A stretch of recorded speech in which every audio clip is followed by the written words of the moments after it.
Hello, je suis coach Ezekiel Kasaka et bienvenue à ce numéro de Savoir-vivre. Il y a certainement certaines habitudes que nous développons en tant qu'humains, ces habitudes-là qui éloignent les autres personnes et qui fait en sorte que nous ne soyons pas capables de saisir toutes les opportunités qui se présentent devant nous. Alors, toutefois que vous voyez certaines personnes prendre des distances dans votre vie, vos collaborateurs au travail, certains membres de famille commencent à vous éviter, eh bien, ça peut signifier peut-être que vous avez certaines habitudes que vous ne voulez pas changer et ces habitudes-là qui sont mauvaises et personne ne peut croire à l'évangile de on me prend tel que je suis et tout le monde doit me croquer tel que je suis. D'où vous devez véritablement vous améliorer, savoir ce qui ne va pas avec vous et chercher à progresser. Donc, sachez mettre les autres personnes à l'aise. C'est-à-dire, lorsque vous êtes enrhumé, par exemple, vous ne pouvez pas vous permettre d'aller à tous vos rendez-vous. Vous annulez des rendez-vous et vous faites l'effort de ne pas aller aussi au travail pour ne pas gêner les autres. Si vous êtes malade, ne partez pas au travail, vous allez vous allonger dans même les sols pour que les autres collaborateurs voient comment vous souffrez. Ce n'est pas propre à voir. Plutôt, vous devriez vous débrouiller à aller prendre des soins appropriés, à l'hôpital s'il le faut, à la pharmacie, ou trouver quelqu'un qui va vous aider avec un certain produit pour vous sentir mieux. Ça ne sert pas à quelque chose de faire du spectacle.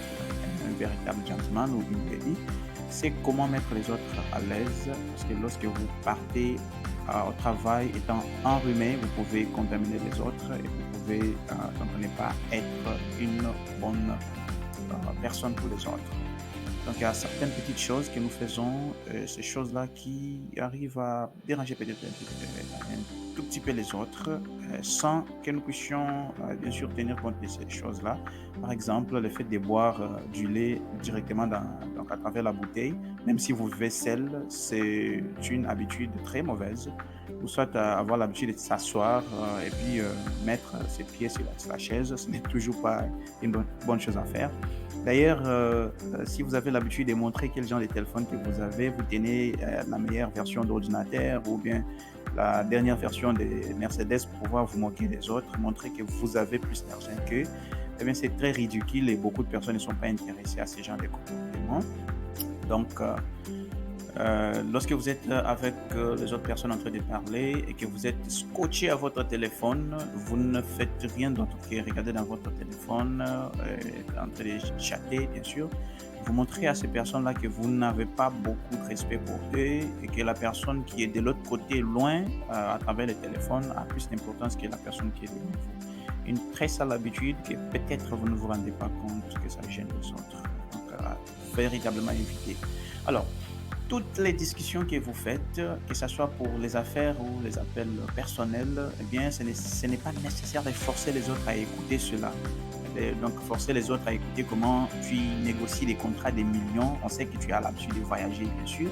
Mais ce n'est pas la peine de pouvoir faire du spectacle, parler en présence des autres, faire en sorte que donc ces gens-là arrivent à comprendre que tu as une vie aisée, tu vis de cette façon, ainsi de suite. Une véritable lady ou un gentleman n'agit pas de cette façon un peu ridicule. Un véritable gentleman a une sorte d'humilité dans son langage, dans sa façon d'être.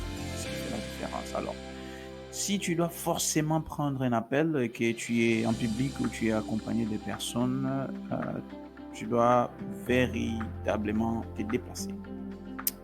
Donc, tu dois te déplacer pour aller à côté, ne pas gêner les autres, parce que si l'autre personne qui est de l'autre côté de l'appel peut vous entendre, c'est que les gens qui sont à côté de vous vous entendent. Que ce soit dans un restaurant, dans un bureau, un endroit public, vous devez utiliser les termes excusez-moi, vous vous levez très gentiment et vous partez passer votre appel. Voilà un peu quelques astuces qui peuvent un tout petit peu vous aider dans votre façon de progresser.